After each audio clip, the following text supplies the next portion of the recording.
Alhamdulillahi rabbil alamin arrahmanir rahim maliki yaumiddin iyyaka na'budu wa iyyaka nasta'in ihdinas siratal mustaqim siratal ladzina an'amta 'alaihim ghairil maghdubi 'alaihim waladdallin amin. Bismillahirrahmanirrahim. Alhamdulillahi rabbil alamin wa bihi nasta'in 'ala umuri dunya waddin. Wassalatu wassalamu ala asyrafil anbiya'i wal mursalin wa ala alihi wa sahbihi haqqa qadrihi wa miqdarihi al-'azim. Amma ba'du, subhanaka la 'ilma lana illa ma 'allamtana innaka antal 'alimul hakim. Rabbi shrah li sadri wa yassir li amri wahlul 'uqdatam min lisani yafqahu qawli bi jahi nabi wa sahbihi wal ali. Nawaitu ta'alluma wa ta'lima wa ifadata wa istifadata wa tadhakkura wa tadhkira wa naf'a wa intifa'a wal hatha 'ala tamassuki bi kitabillahi wa sunnati rasulih wa da'wata ila al-huda wa dilalata 'ala al-khair ittiba'a mardatillah subhanahu wa ta'ala. Assalamu alaikum warahmatullahi ta'ala wabarakatuh. Alhamdulillah, segala puji bagi Allah Subhanahu wa taala yang selalu senantiasa memberikan nikmat-nikmatnya kepada kita, daripada nikmatul iman, nikmatul Islam, nikmat taufik, nikmat hidayah, nikmat sehat, nikmat afiat, serta nikmat kesempatan sehingga alhamdulillah kita masih dikumpulkan di masjid yang penuh barokah ini. Insyaallah bersama-sama kita melaksanakan salat subuh dan alhamdulillah kita laksanakan secara berjamaah, yang mana salat berjamaah ini utama istimewa sebagaimana yang diriwayatkan tidaklah seorang itu melangkahkan kakinya menuju salat berjamaah melainkan setiap langkah kaki yang diangkat tersebut itu Allah Subhanahu wa taala akan hapuskan dosanya, dan langkah kaki selanjutnya itu Allah angkat daripada derajatnya. Maka ini merupakan keutamaan istimewa bahwa langkah kaki yang kita langkahkan untuk menuju masjid berjamaah ini, terlebih yang kita laksanakan ini sholat subuh berjamaah, maka orang yang selalu mendawamkan sholat subuh berjamaah, mereka itulah yang dikabarkan gembira oleh Nabi kita baginda Nabi Muhammad sallallahu alaihi wasallam yang akan mendapatkan cahaya yang sempurna kelak nanti di hari kiamat. Sebagaimana beliau telah bersabda, wa sallallahu alaihi wasallam, basyiril masyayina fil dhulami ila al-masajidi bi nuril tami yaumil qiyamah. Kata Nabi kita baginda Nabi Muhammad sallallahu alaihi wasallam, berikan kabar gembira bagi siapa orang yang melaksanakan melangkahkan kakinya di dalam kegelapan yaitu waktu salat subuh untuk menuju masjid-masjid Allah yang melaksanakan yang mana di situ salat berjamaah dengan cahaya yang sempurna kelak yang dia akan dapati di hari kiamat. Mudah-mudahan apa yang kita laksanakan ini diterima oleh Allah Subhanahu wa taala, dan apapun yang diutamakan dan diberikan janji oleh baginda Nabi Muhammad sallallahu alaihi wasallam kita mendapatkan daripada hal tersebut. Mudah-mudahan langkah kaki kita Allah hitung itu sebagai pelipur dosa dan mengangkat daripada derajat kita. Amin ya rabbal alamin. Jangan lupa masyaallah hadirin, bapak-bapak, ibu yang dimuliakan oleh Allah Subhanahu wa taala, sampai kita duduk di sini jangan lupa kita niat iktikaf, dan jangan sampai lupa juga kita untuk mengisi waktu yang mulia ini antara setelah subuh sampailah waktu sholat isyraq. Mudah-mudahan kita menghidupkan ini mendapatkan keberkahan, karena Rasulullah sallallahu alaihi wasallam telah menyatakan, burika ummati fi bukuriha, umatku itu Allah berkahi di waktu pagi. Dan alhamdulillah di waktu pagi ini kita sudah buka dengan salat subuh berjamaah dan kita mengkaji kajian ilmu agama, yang mana tidaklah seorang itu digerakkan untuk memahami ilmu agama melainkan Allah menginginkan kepada dia kebaikan. Karena Nabi kita Nabi Muhammad sallallahu alaihi wasallam telah bersabda, man yuridillahu bihi khairan yufaqihu fiddin. Siapa orang yang Allah kehendakkan pada dia kebaikan, maka Allah bakal pahamkan padanya ilmu agama.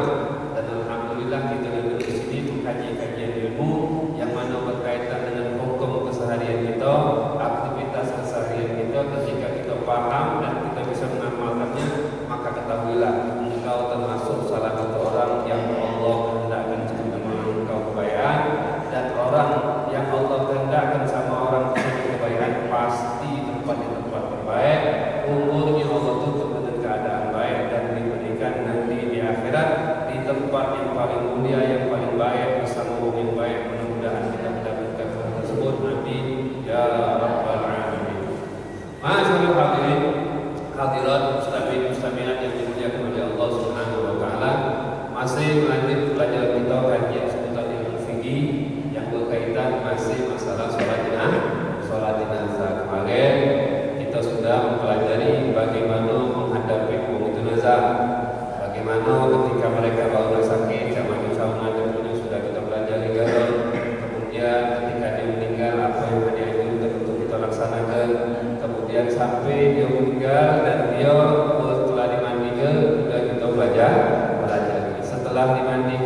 Kalau kita misal tidak berani nyuruh, yang penting caranya kita tahu.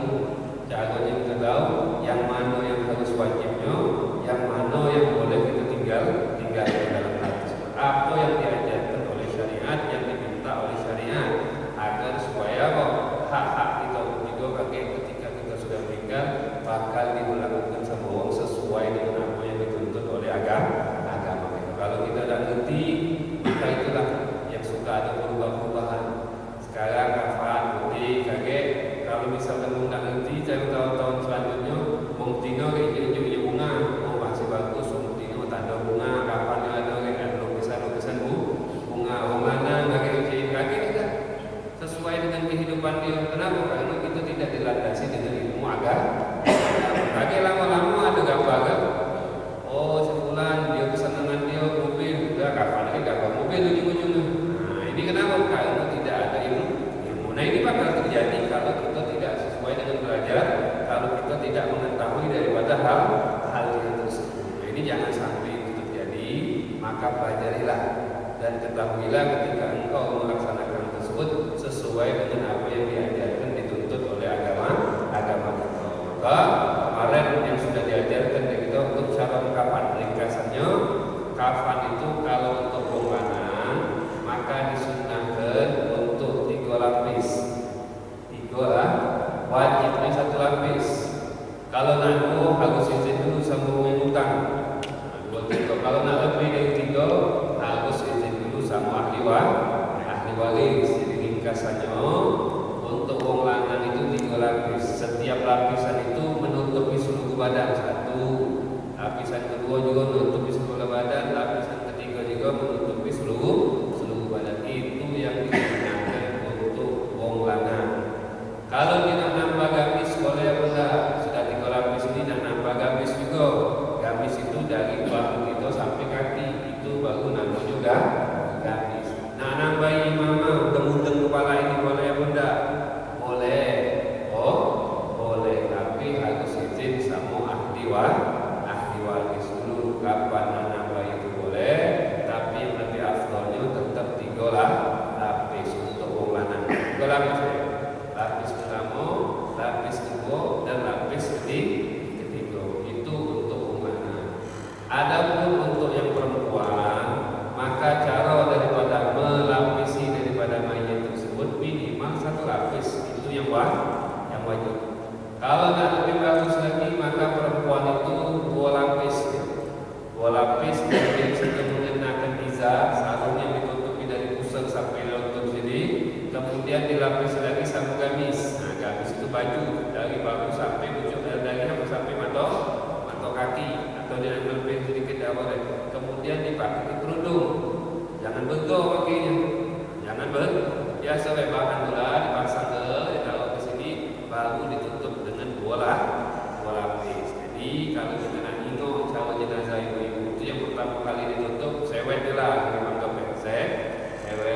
Habis sewet dia nak kerudung dulu boleh, kemudian ditutupi pakai gamis saja dia tadi, daster lah bahasa jadi daster, tapi dasternya bahan lain. Kemudian sudah kerudung sudah bahas, baru tutup lapisan pertama, baru ditutup lapisan yang kedua. Itu cara yang paling sempurna untuk mengafani ibu. Bahannya pakai apa? Bahannya seluruhnya cari bahan yang bagus, yang lembut, dan bahannya warnanya warna putih. Terserah ada bahan apa yang penting diusahakan yang bagus bahannya. Bahannya yang bagus itu adem, katun, biasa bahannya sekarang ini kata-kata adem kalau. Jangan pakai bahan-bahan yang panas. Bahan apa namanya itu? Kalau buat itu jaket itu lah. Parasu, jangan terlalu nyapu lagi ludru. Tebal gini kali kalau mau mencari bahan-bahan yang mantap. Mana putih, baru disunah ke baru. Nah, lama boleh apa enggak? Lama kok. Nah, lama juga boleh, cuma disunahkan yang baru. Apa Ustaz hukum nyiapin kapan dulu? Kita ni tak dianjur nyiapin kapan dulu. Yalah. Memang ingat mati anjur, tapi nyiapin kapan duluan tidak dianjur.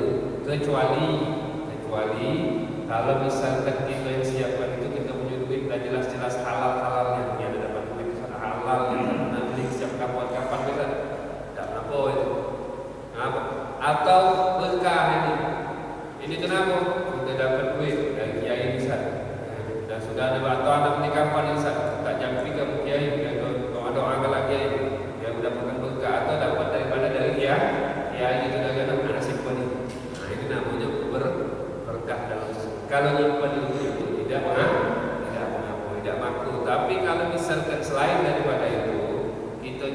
kapan dulu itu hukumnya pakailah ibadahlah dulu, hiduplah dulu. Tapi ini matinya bukan nyiapkan kapan, tapi nyiapkan amal yang baik. Nah ini yang dianjurkan ketika orang tersebut melaksanakan untuk mempersiapkan kematian. Selesai kita sudah itu, kemudian sudah diikat kemarin, baru sudah masuk waktu sholat. Itu cara menyolat. Kapan masuk waktu sholat jenazahnya? Semenjak sudah selesai dimandikan, maka waktunya sudah masuk waktu sebenarnya. Jadi kalau sebelum dimandikan tidak boleh kita sholat. Kalau dia sudah dimandikan, maka baru disolat. Nah, makanya biasanya keadaan sebagai tempat kita ini, ketika dia sudah dimandikan, ditaruh di kafani, sebelum dia diangkat itu disolatkan dulu. Disolat dulu, baru taruh di inggo tadi apa namanya, keranda ini, ada batangnya keranda. Sebelum dia diangkat itu disolat dulu bagi kaum. Baru diangkat di sini, baru taruh di masjid, baru taruh di sholat atau di mana disolat tersebut. Apa faedahnya? Faedahnya itu takut ketika diangkat masih ada keluar lagi, keluar lagi dari kemaluan dia itu. Mencoba lagi. Kapan harus disolat? Ya sudah. Kapan belum disolat harus dibersihkan lagi, disirami lagi. Kalau misalkan dia masih keluar dan belum disolat. Kamu ya kita, ulama-ulama kita nganjur kita ketika dia sudah diangkat, taruh di kapan, sebelum digulung batang itu apa namanya keranda itu, sholat dulu. Sudah disolati, baru ada sholat di masjid lagi tidak apa. Itu dari segi biar apa faedahnya? Ketika diangkat goyang-goyang, kadang-kadang apalagi kebutuhan yang angkat, apalagi yang angkat sikap tinggi, sikap pendek, susah menjadi mayit itu. Keluar kadang-kadang dia dari kemaluannya walaupun sudah ditutup kan, keluar takut. Maka kalau dia keluar sudah sholat tidak perlu dibersihkan lagi. Tapi kalau dia belum disolati, maka itu harus dibersihkan. Ringkasnya, Ustaz, bagaimana hukum kalau sudah dimandi ke mayit itu, kemudian keluar lagi saat dari kemaluannya, keluar lagi kotorannya, macam mana caranya bersihkan? Kalau misalkan belum disolatkan jauh sholat mandi lagi bersihkan, siram ini pakai lapisan. Kemudian khusus sholat di kafan kan najis kan. Tapi kalau sudah disolatkan ya sudah apa? Kapan sudah disolatkan bawa langsung ke kuburan. Tidak mah. Itu jawaban daripada hal tersebut. Selesai. Sudah pakai digala sudah, maka selanjutnya wajib untuk disolat. Sebelum disolatkan kepala mayit di dalam mana sah? Ini simpang siur. Yang penting syaratnya kalau segi wajibnya dulu, mayit itu di depan kita. Nak taruh di mana terserah, itu dari segi syarat. Cuma kita ni nak sesuai ada yang dijaga oleh apa leluhur kita, nak diajar oleh kiai kita, nak diajar oleh apa guru kita, sepuh-sepuh kita dengan jaga. Apa dari yang diamalkan? Kenapa Ustaz kita harus nandung yai kita belajar dari yai belajar sama yai lagi sampai lagi Nabi Muhammad sallallahu alaihi wasallam. Itu yang kita belajar. Kami belajar sama guru kita belajar sama guru kita, terus sanadnya ini nyambung sampai baginda Nabi Muhammad sallallahu alaihi wasallam. Itu pentingnya kita berguru. Kalau kita baca buku baik, tidak tahu baca buku cara kita praktik, kita tidak tahu. Bagaimana ini sesuai dengan ini? Sesuai dengan ini. Nah ini yang dibahas. Bagaimana cara meletakkan mayat, posisi mayat tadi kalau kita nak sholat. Kita tahu kalau dari segi hukum kapan mayat di depan sudah cukup. Kalau mayat di belakang, dia sholat jenazah di mana cukup. Syarat sholat jenazah itu mayatnya harus di depan. Jadi seakan-akan imam. Nah pas naruh itu posisi mayat di mana? Kepalanya di mana? Kakinya di mana? Yang diamalkan sama kita seluruhnya kata nak mayit itulah maka posisi misalkan kiblat di sana posisi pala mayit itu berada di sebelah kanan sini, sebelah kanan imam. Posisi mayit itu pala mayit berada di sebelah kanan imam. Jadi kakinya di sana, palanya di sana. Jadi kalau imam tegak sini, pala mayit di mana? Sebelah kanan. Itu naruh mayit. Baik lanang itu mayit lanang ataupun mayit itu betina. Ini yang diamankan sama kita, leluhur kita itu kan. Ada pembahasan ulama Mesir. Ulama Mesir agak beda dikit. Ulama Mesir betul kata ulama Mesir itu yang digunakan itu cawung tino. Kalau lanang, palanya di sini, kakinya di sana. Nah, tahu gitu ya. Jadi kalau ada keadaan Aceh itu jangan ribut-ribut ke, ribut sekampung habis palanya di sini, palanya di sana, seluruhnya ada cawung masing-masing. Cuman kapan sudah kebiasaan adat itu cawung yang jahit digalau, jangan dikomentar. Artinya caranya benar kalau ada ulama sudah menunjukkan beberapa cara. Nah yang gato-gato di tempat kita ini seluruhnya pala itu bagian belah sini kalau belah kanan yang menyolat, kaki itu sebelah kiri. Nah, ini dari segi posisi mayit. Oke, datang baru lagi kaki mayit ada punya kiblat ke. Nah baru lagi tidak tahu jauh dari mana itu. Mau tahu sana kakinya berarti nak sholat juga kan. Bukan mayit nak sholat, kita nak sholat ke mayit tidak sholat, mayit tidak sholat. Jadi ingat kepalanya di sana, kakinya itu yang pertama. Yang kedua, bagaimana posisi kita yang nyolat ini Ustaz imam ini atau ketika sholat dewean ini? Macam mana posisi kita di kepala mayit atau di pinggang mayit atau di kaki mayit? Nah, sholat di depan mayit mana pun selesai, sah. Yang penting mayitnya itu tidak di depan.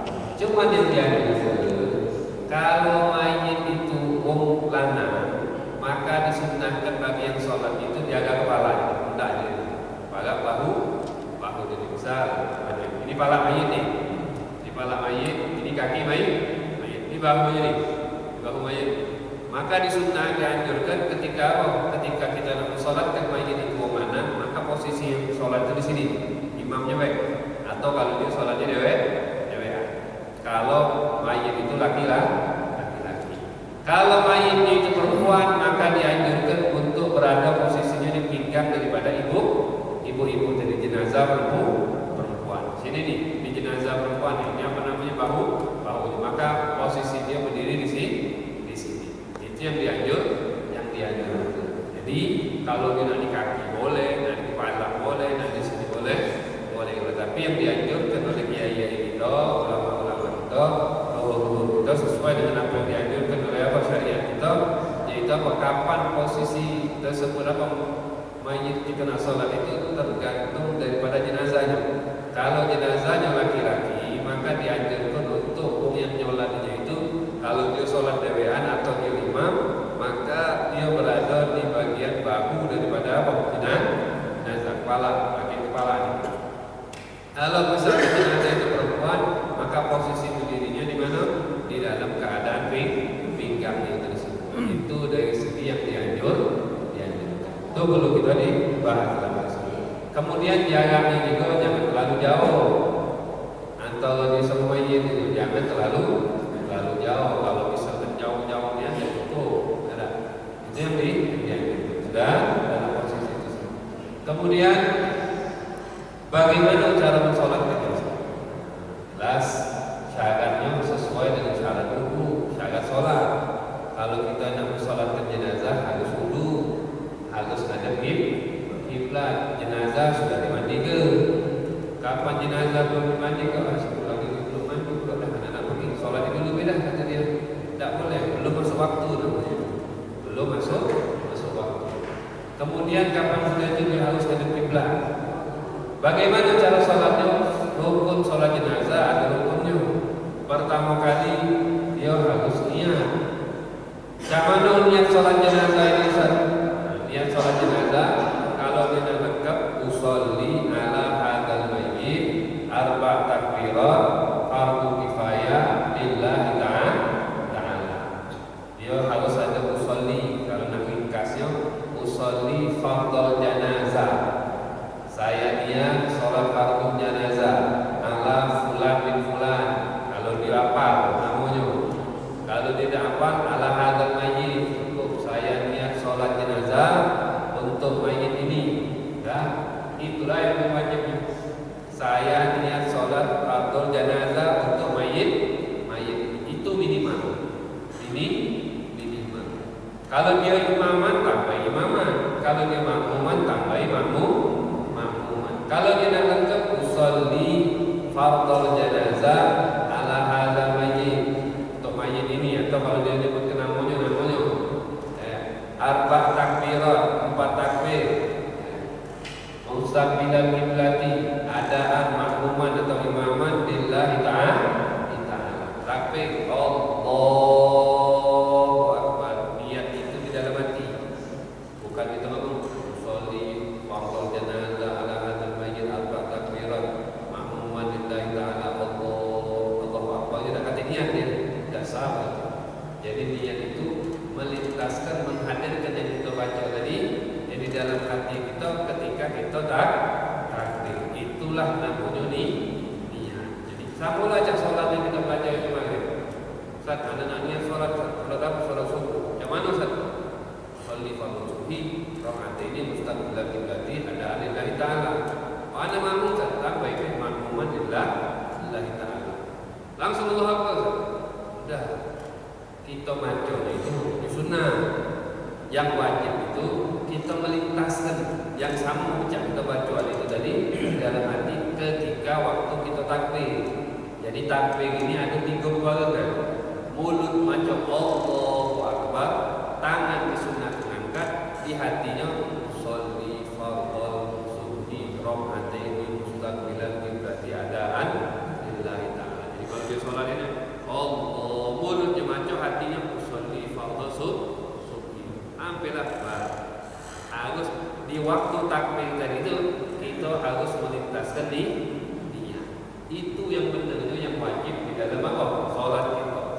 Dan semua daripada ibadat kata-kata itu. Ketika wudu, kapan melintaskan nawaitul wudu ala rafil hadas asal? Ketika baju tumpah di rai kita. Ketika rai tumpah, nawaitul wudu ala sholat dalam hati. Adapun maco itu hukumnya sunnah. Nah ini perlu kita ajarkan sama anak-anak kita, sama istri-istri kita, sama keluarga-keluarga kita, bahwasanya jangan sampai memanfaatkan niat itu ya sholat tadi. Sebelum sholat, sholli fardhu maghrib salah rakaat Ustaz Allahu Akbar. Itulah sebelum sholat. Itu bukan niat namanya. Itu maco namanya. Niat itu tempatnya di dalam hati. Nah ini dari sini. Nah begitu pun juga di sholat jenazah tadi. Maka di dalam sholat jenazah ini tidak kati ruku, tidak kati sujud, cuman ada 4 kali takbir. Jadi ketika dia bawasan niat tadi Allah sudah niat ya Allahu Akbar. Nah, disunahkan sama dengan sholat biasa tangan. Setelah dia takbir apa yang disunahkan? Maca a'udzubillahi minasyaitonirrajim. Allahu Akbar kabira dan disunahkan. Ayo maca Allahu Akbar kabira dan dibawa mayit ini. Tamu ini kalau maca Allahu Akbar kami doa iftitah tidak disunahkan. Kalau ta'awud disunah. Jadi ketika dia takbir Allahu Akbar jadi jenazah langsung baca a'udzubillahi minasyaitonirrajim. Habis itu baca Fatihah. Kakek panjang masalah Fatihah. Kalau tidak pilih petang boleh, nanti selain petang juga boleh. Tapi kata-kata yang diamalkan sama kita ini baca Fatihah langsung. Takbir pertama baca surah Al-Fatihah. Bismillahirrahmanirrahim. Alhamdulillahirabbil alamin. Arrahmanir rahim. Maliki yaumiddin. Iyyaka na'budu wa iyyaka nasta'in. Ihdinas siratal mustaqim. Siratal ladzina an'amta 'alaihim ghairil maghdubi 'alaihim waladdallin. Amin. Takbir lagi. Allahu Akbar. Takbir kedua rukun itu juga. Apa yang dibaca di takbir yang kedua minimal salawat sama Nabi. Allahumma shalli ala sayyidina Muhammad. Itu minimal. Yang paling bagusnya salawat Ibrahimiyah. Salawat kita tasyahud akhir itu. Allahumma shalli ala sayyidina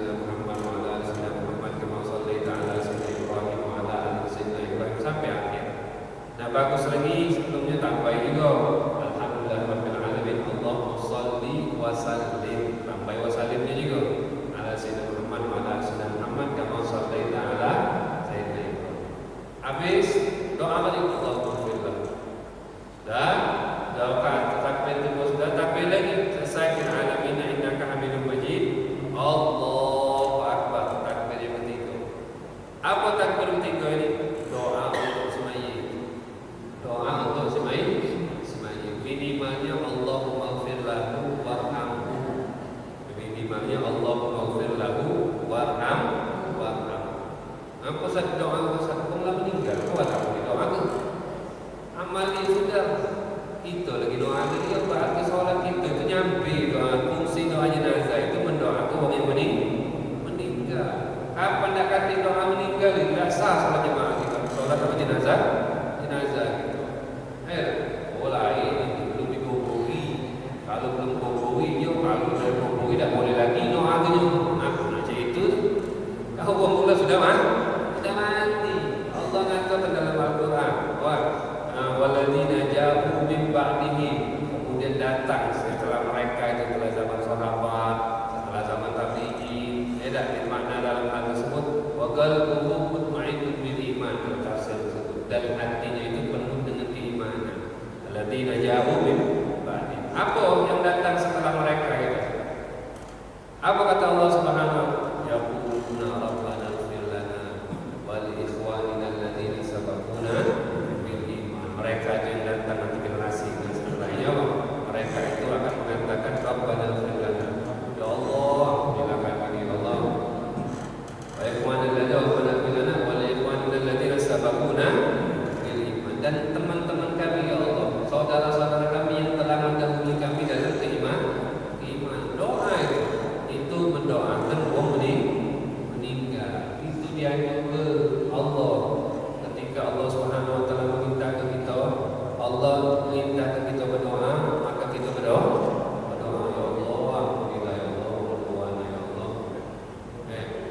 Kapan kita ziarah kubur, datang ke sana, berdoa macam biasa, bukan minta sama kubur. Mana ada orang minta sama kuburan? Mau minta sama kuburan, dia tahu dah kita ni, oh cek, bangun ke duit cek, mana mungkin lah dia itu misalkan minta kuburan. Nah, ada orang yang meyakini meminta sama kuburan. Sama lah aja kita ke dokter. Yakin dokter sama enggak? Dia punya ilmunya ngaji kita tahu yang punya ilmu itu Allah, yang punya penyakit itu Allah. Cuman itu perantara. Allah juga meminta kita kapan kau sakit obat. Bukan artinya obat itu nyembuh kita. Mana ada ini berkat obat ini yang nyembuhkan. Hakikat bukan obat. Dia tahu yang nyembuh itu Allah. Cuman Allah menjadi cago. Caranya makan ini, makan itu namanya bab tawakal, termasuk bab tawakal. Samalah halnya itu, rezeki itulah ditanggung oleh Allah. Nah, berpuasa lagi itu, perintah Allah. Memang sudah ditanggung, tapi kita harus bergerak. Ya dengan ini dia hendak, apa dah di rumah ini rezeki sudah ditanggung. Oh harus itu puasa lagi. Memang itu namanya bab tawakal.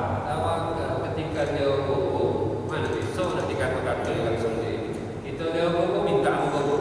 Tidak, kita mendoa, dan kita sebagian itu ketika waktu itu apa, termasuk hebat, kita bertawasul, dan Allah memerintahkan untuk bertawasul. Apa kata Allah Subhanahu wa taala, ilaihi wasilah, carilah tawassul. Ini kita bakal bahas banyak untuk masalah ini.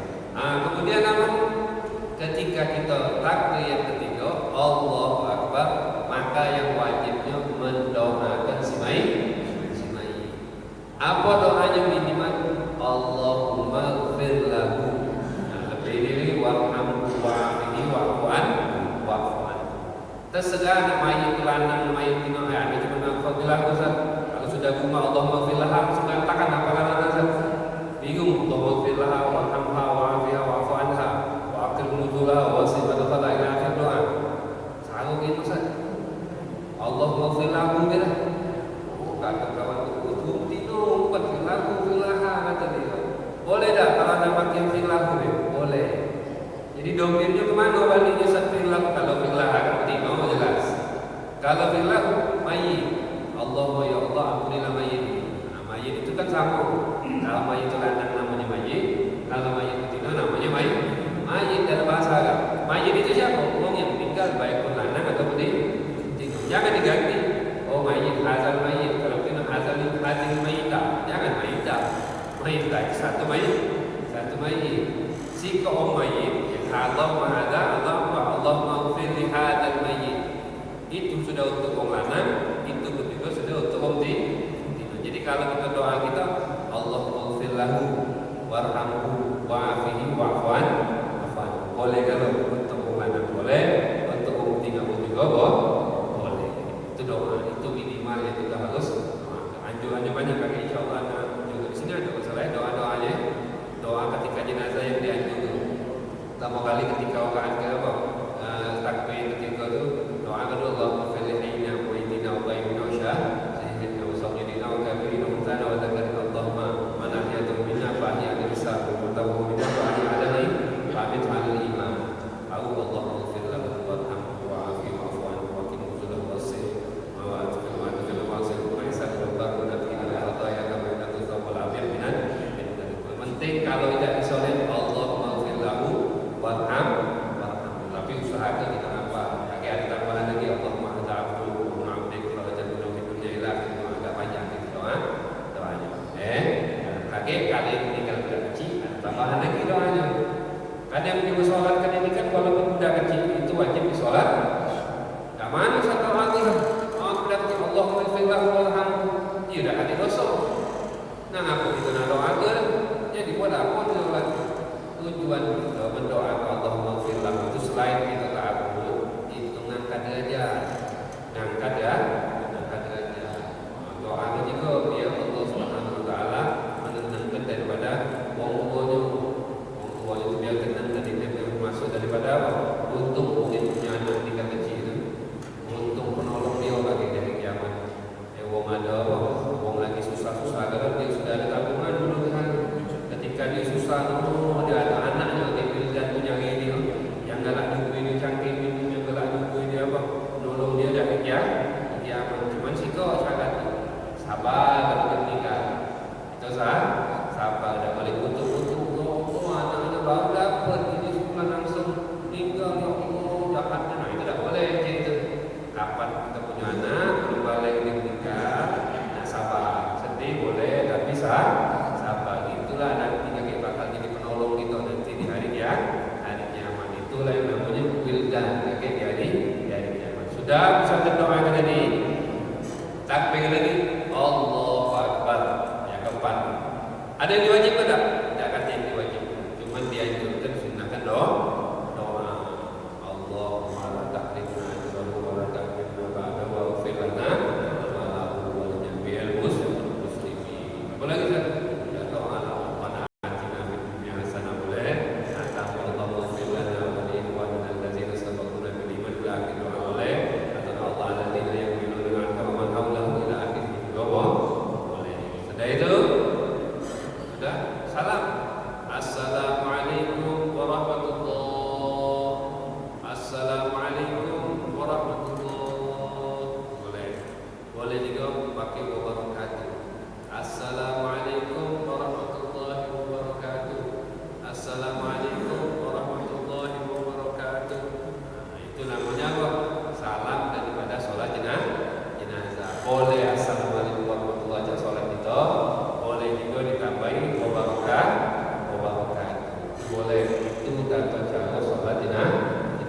Dan sholat jenazah harus dilaksanakan dalam keadaan berdiri bagi yang mampu.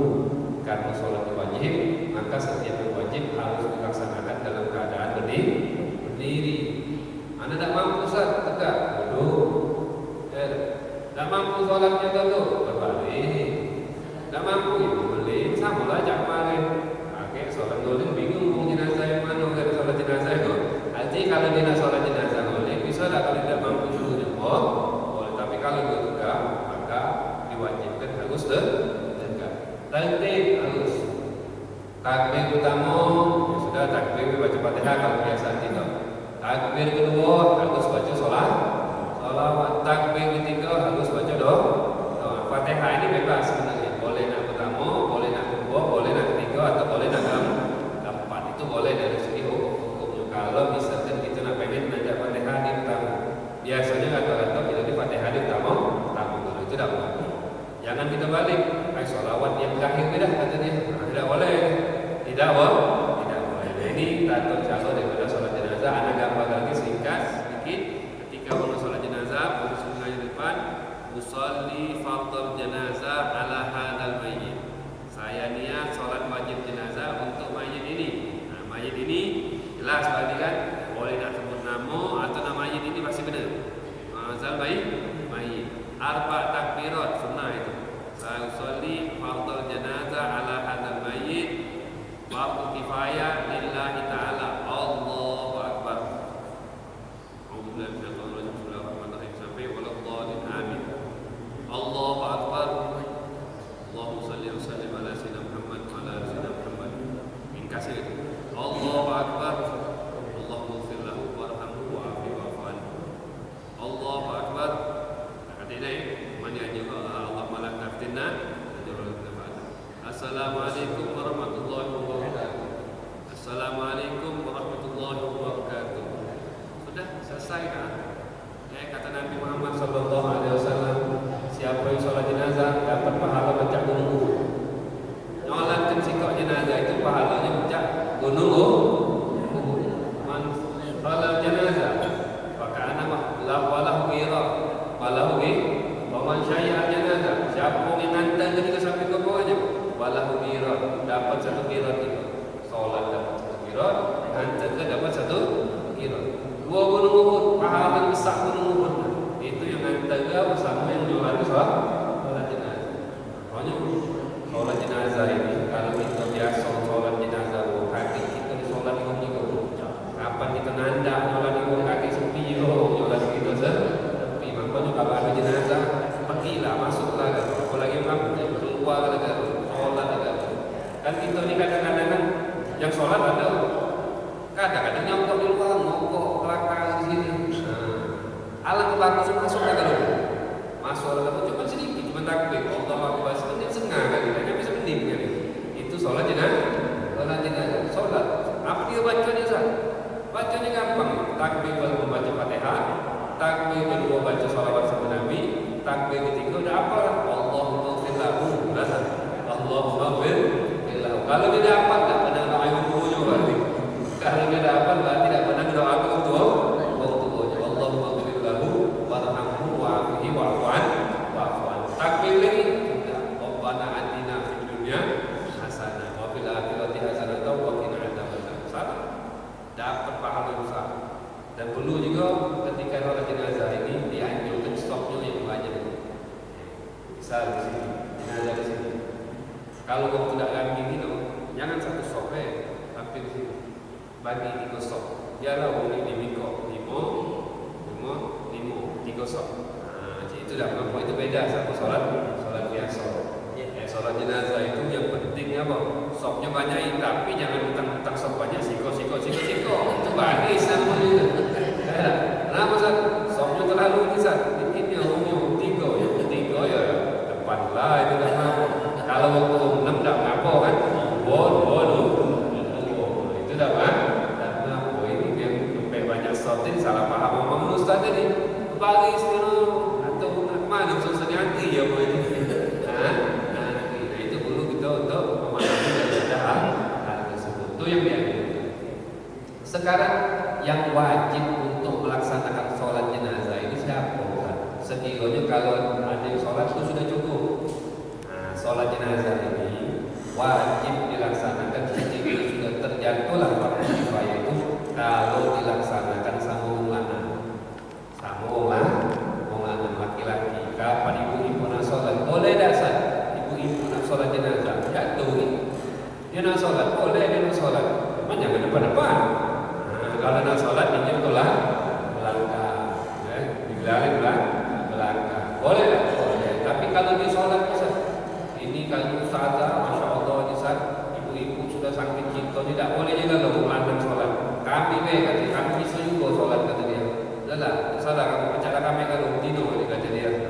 Ustaz bisa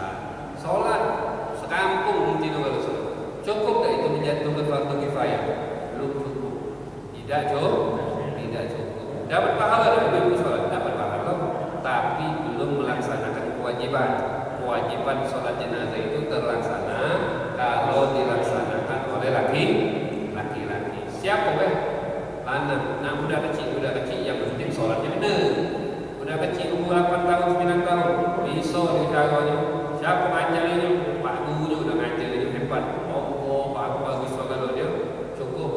Tapi yang wajib itu, yang melaksanakan yang wajib itu orang lanang yang sudah balik. Kalau lanang sudah balik nanti sholat kalau dosa. Ada budak kecil zaman Ustaz. Sama di kampung kami di Bunga budak kecil. So ibu nak sholat itu. Enggak tahu dia aja. Mana enggak? Nah, coklat galak. Coklat katanya galak. Yo, udah ajarin. Dia ajarin sholat cukup. Kalau nak kata budak kecil, nak kata mana baru ibu nyolat punya baru. Nak kata lagi. Nak kata lagi baru ibu nyolat punya itu baru menjaga hak. Gatal-gatal tinggal mana. Dari segi itu hukum untuk melaksanakan sholat jenazah. Masih banyak sebenarnya hal ini, tapi insya Allah kita bahas di depannya. Ada pertanyaan? Tanya menjatuh insya Allah. Pertanyaan.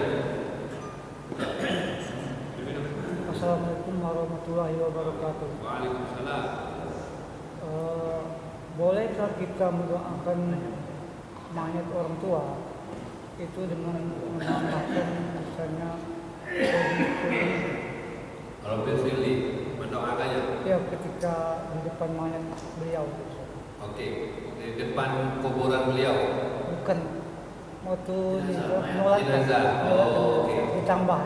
Ditambah Rabbil Fili. Iya. Kalau tambahan Rabbil Fili beda.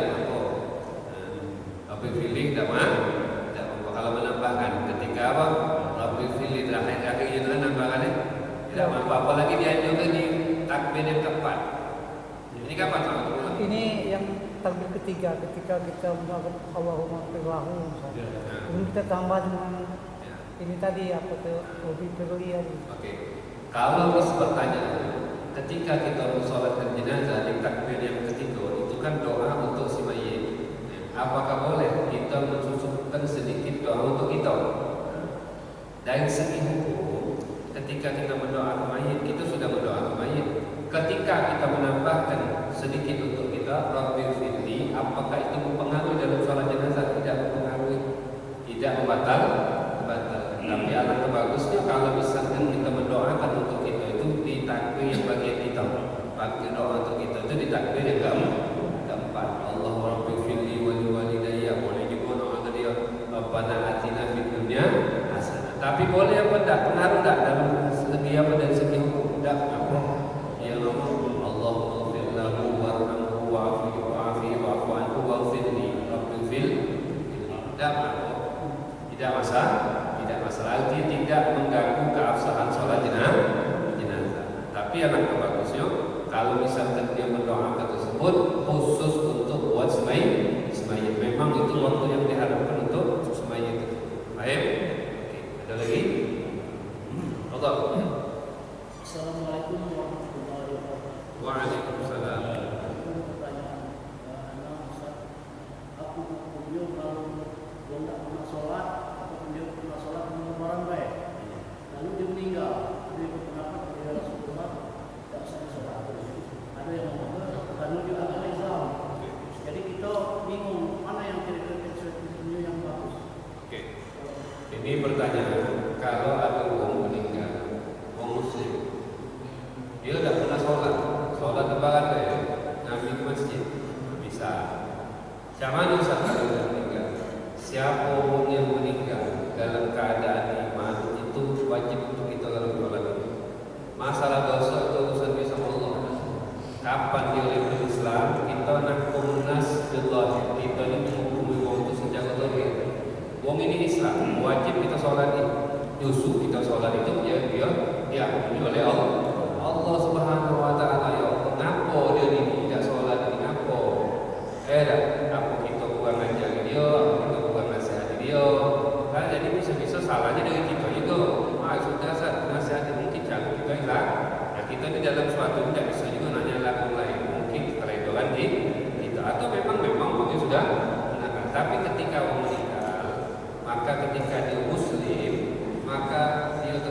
wajib hak-hak seorang muslim itu masih ada harus kita laksanakan.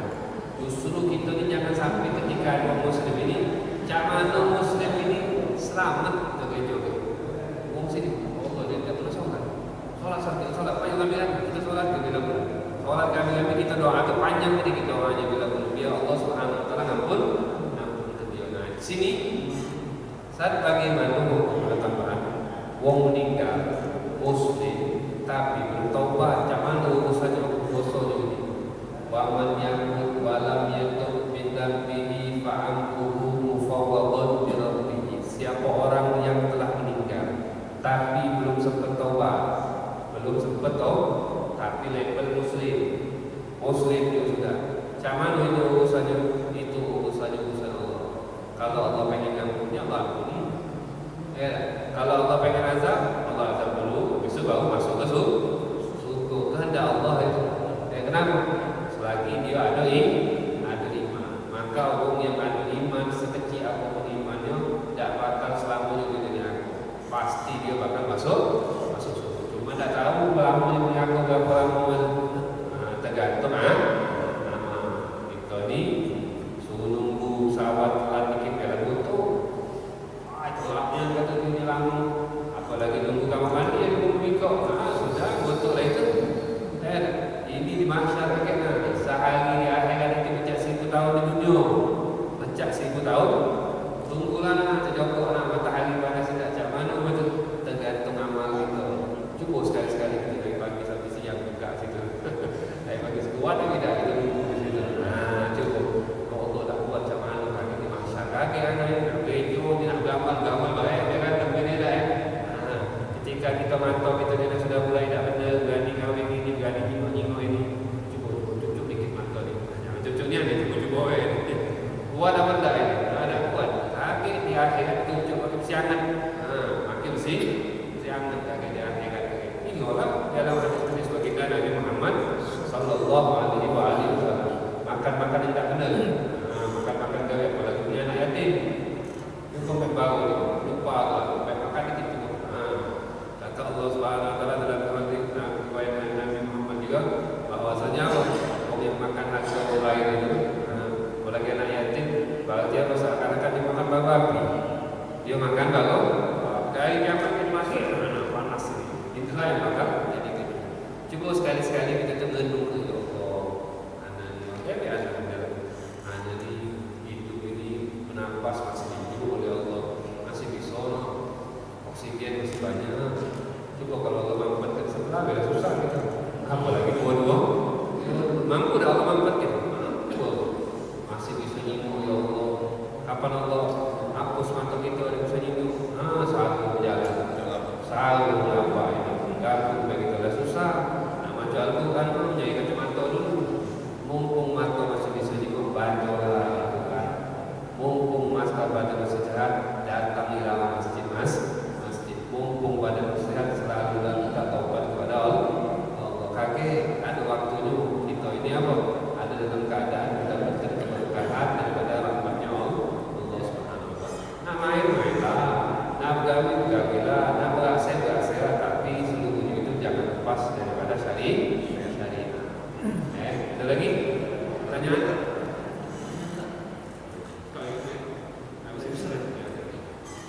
Ini aku pernah dengar beberapa. Ada yang kata tak boleh sholat ke apabila ada seorang itu misalnya dia bunuh diri atau dia ketemu harus sholat ke. Itu tadi kalau di pengakuan tadi setelah tadi kan kayak gimana tadi? Kalau dia masih memang dia iman itu wajib sholat ke. Jadi mana tak? Sama lah pertanyaan tadi. Ketika umum tidak bersolat, kenapa kita tidak bersolat? Selain itu kita harus sholatkan. Takut ada pemahaman sekarang ini kalau muncul khawarij, pemahaman khawarij ini dia mempunyai pemahaman siapa yang melakukan dosa besar kafir. Ini salah ini. Itu pemahaman yang sesat. Kalau mazhab itu daripada Ahlussunnah wal Jamaah kata dalam Nabi itu memang antara sholat muta'ammidan faqad kafar. Siapa yang tinggal bersolat secara terang-terangan berarti dia kufur. Apa arti kufur ini? bukan kufur keluar dari Islam. Bisa satu kufur daripada nikmat yang selama ini Allah anugerahkan selagi dia iman. Tapi kalau misalkan dia meninggalkan sholat itu dalam keyakinan bahwa sholat itu tidak wajib, yakin sholat tidak wajib kata dia. Nah, kapan dia sudah yakin itu berarti meninggalnya kufurnya berarti. Kenapa? Karena dia mengingkari kewajiban sholat. Nah, sama halnya bunuh diri ini. Siapa yang bunuh diri itu kan dosa besar. Tapi muslim tetaplah muslim. Macam mana dosa besar? Kisah biasa tadi itu urusan Allah. Kalau Allah pengen ampuni, Allah ampuni. Kalau tidak bakal Allah ampuni. Nah, tapi kalau bagi siapa orang yang meyakini bahwasanya bunuh diri itu halal kata dia, nah, berarti dia sudah berubah hukum, meyakini sesuatu yang haram menjadi halal. Nah, ini yang menyebabkan orang itu kufur. Tapi siapa yang tahu dan yakin itu? Hati dia kan. Nah, makanya kita menghukumi orang itu secara zahir. Kapan dia zahir tidak hati menyebabkan dia itu kafir, maka kita wajib mengambil Islam. Dia bersyahadat, Islam itu sholat, kita wajib mengambil Islam. Ngerti ya? Assalamualaikum warahmatullahi wabarakatuh. Waalaikumsalam. Yang pertama pertanyaan langsung aja. Umur berapa bulan, berapa hari mayat dalam kandungan kalau dia meninggal boleh atau tidak disolatkan? Yang kedua, apa hukumnya orang yang berkali-kali menyolatkan jenazah tersebut? Umpamanya orang tua saya meninggal, orang sholat pertama saya ikut, orang sholat kedua saya ikut, ketiga dan seterusnya, itu boleh tidak berkali-kali itu? Baik jadi imam maupun jadi makmum. Kemudian yang ketiga, barangkali hukum orang-orang yang seorang anak, orang tuanya meninggal, dia jadi penonton ketika orang tuanya disolatkan itu. Status anak ini, apa masuk anaknya neraka atau gimana? Assalamualaikum warahmatullahi wabarakatuh. Waalaikumsalam. Insyaallah pertanyaan itu ya. 3 pertanyaan. Pertanyaan pertama, kapan sih ketika ada janin atau bayi itu yang wajib untuk kita sholati? Sebenarnya sudah kita bahas malam ini ya. Jadi ketika bayi tersebut lahir atau lepas bulan, terkadang posisi bayi itu sempat hidup, kemudian dia meninggal. Maka kalau ini jelas hukumnya sama macam Musa. Wajib dimandikan, disolati, dikafani, wajib dikubur.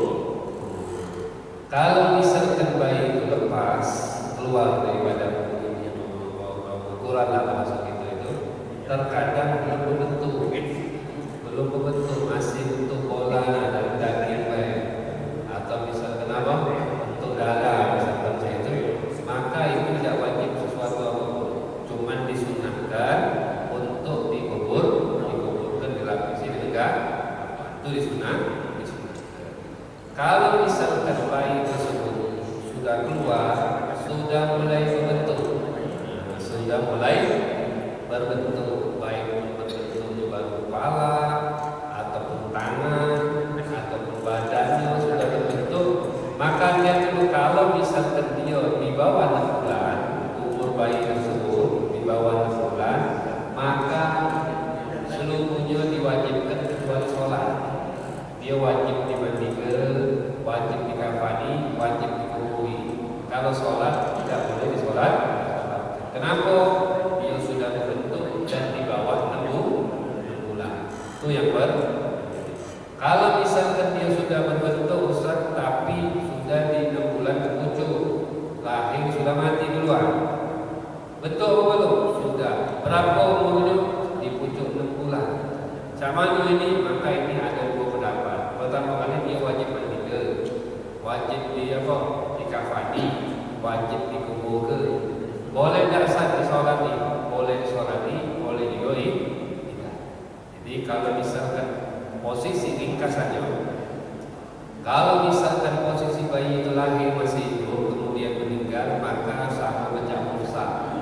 Kalau dia lahir belum berbentuk sama sekali, maka tidak diwajibkan sesuatu apapun, cuma disunahkan untuk dikubur dikafani. Kalau dia lahir sudah berbentuk meninggal, dia lahir sudah meninggal, lahir sudah meninggal,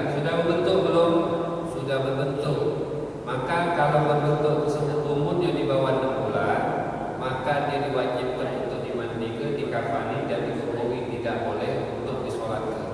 Kalau misalkan di 6 bulan ke-7, maka wajib dimandikan juga, wajib disolat, wajib dikafani, wajib dikubur, boleh disolati, boleh juga tidak disolat. Dia ada 2 pendapat Ibn Hajar sama Rafi dalam bab Fahim. Itu yang pertama.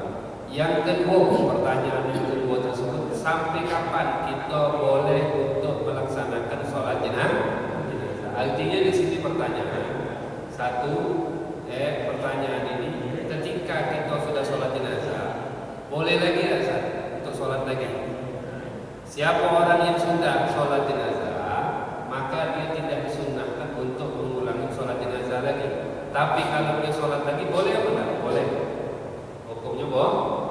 Sampai berapa kali terserah, sholat lagi, imam, ini berapa kali terserah. Cuman kalau dia sudah sholat sekali, dia sudah disunnahkan lagi tidak untuk mengulangi? Tidak disunnahkan. Tapi kalau dia pengen sholat lagi, tidak apa-apa. Sampai berapa kali? Tempoh lagi sekarang.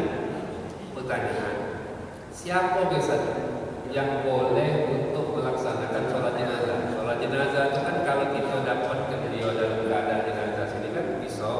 Kalau kita dah sempat datang ke kuburan dia, sholatnya ujung kuburan. Ada kiblat tetap harus ada kiblat. Siapa sahaja? Wong yang ketika dia itu meninggal itu dia min ahli sholat. Jadi ketika mayit itu meninggal, ada tak dia? Oh ada. Sudah balik pun. Oh sudah bisa tak dia sholat jenazah waktu itu? Oh sudah bisa dia sholat jenazah. Cuman kalau tak sempat untuk pergi, ketinggalan dulu akan dibawa ke jenazah tersebut. Maka boleh dia nak melaksanakan sholat tersebut. Sampai kapan Ustaz? Sampai mayit itu hancur dalam tanah. Sampai mayit itu hancur. Berarti wong yang mengenangi di zaman ketika dia meninggal. Tapi siapa orang yang tidak mengenangi wong zaman meninggal itu, dia bukan minahli sholat, maka tidak boleh baca kita misalkan. Oh ya itu yang kedua itu meninggal, kita dah dapat ke? Oh bukannya tahu kita nak sholat ini boleh apa? Mana boleh? Tidak boleh. Kenapa? Karena kita tidak mendapatkan semasa ketika dia meninggal, kita ini bukan ahli sholat. Macam ibu-ibu lagi haid ketika dia meninggal, sudah dikumpul ke sudah, dia tidak mengenali apa semasa dia untuk boleh sholat. Jadi dia tidak sholat. Kalau dia lagi halang, maka tidak usah sholat yang lain. Itu pertanyaan yang ketiga, bagaimana ketika kita nengok posisi anak? Ketika bapaknya meninggal, dia cuma nonton, beda bisa ngapa-ngapain. Sepenting ada yang main game, ada yang main game. Apakah anak ini termasuk anak yang durhaka atau enggak? Nah ini tidak bisa kita katakan terkadang ini posisi anak. Ngapa anak itu cuma nonton, saat tidak kuat. Kalau dia sholat dia bakal ketangisan sedih. Atau memang tidak ngerti caranya. Kalau dia tidak ngerti caranya, ya harus maju ke yang lain.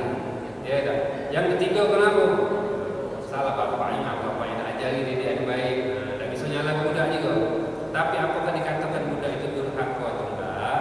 Ya kalau contoh anak yang baik itu anak yang selalu mendoakan itu anak waladun soleh yad'u. Tapi ketika dia tidak doakan, kita tak boleh ngecap doa. Aduh ini. Kalau di satu saat nanti kita bakal bisa kemungkinan dia sudah sholat, ataupun dia di depan kita dan doakan, di belakang kita dia doa. Nah, tapi takut doa depan mungkin salah kan dia rumah di rumah, kata dia bahasa Indonesia, bahasa Arab kata dia. Jadi ketika untuk kita mandang yang lain, untuk dia juga lah. Nah, mudah-mudahan. Jadi ini insya-Allah bermanfaat yang kita belajar ini. Kaki tinggal cara apa? Untuk cara membawa jenazah, untuk jenazah zaman now insya-Allah diperbuat. Mudah-mudahan Allah panjang umur kita, Allah sehat kepada kita, mudah-mudahan kita selalu dalam lindungan Allah Subhanahu wa taala. Amin ya rabbal alamin. Rabbana la tuzigh qulubana ba'da idh hadaytana wa hab lana min ladunka rahmatan innaka antal